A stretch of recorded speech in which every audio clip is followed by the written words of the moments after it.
मुझे रात को DI खान जेल में उसकी चक्की में 2 बजे रात को उठाया गया।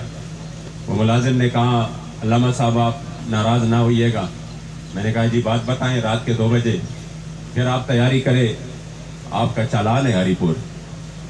मैंने उसको हंसते हुए कहा, मैंने कहा चालान नहीं है, हरीपुर चालान नहीं है। हुजूर के गुलामों ने, मेरे मुस्तफ़ा करीम के गुलामों ने अपने करीम आका की इज्जत और नामूस के लिए जो मैदानों में है, इंशाअल्लाह अल्लाह करीम जल्ल जलालुहू ने उनको कामयाबी दी है। और यकीन करे,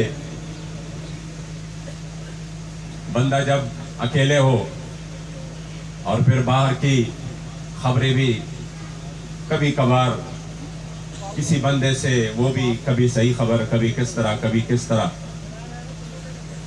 तो दिल एकदम एक लम्हे के लिए परेशान सा हो जाता था। और यही दिल में या अल्लाह करीम जल्ल जलालुहू, ये तो बेसर सामानी की हालत में महज़ अल्लाह और रसूल की रज़ा के लिए निकले हैं, हुजूर के इज्जत पर पहरा के लिए निकले हैं, उनकी हिफाजत फरमा। जब दिल बहुत परेशान हो जाता था तो फिर अमीरुल मुजाहिदीन का ये जुमला याद आता था कि मालिक का नहीं लगेंगे।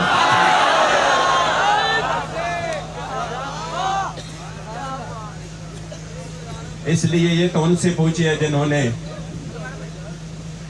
जो शहादत के लिए बेताब है,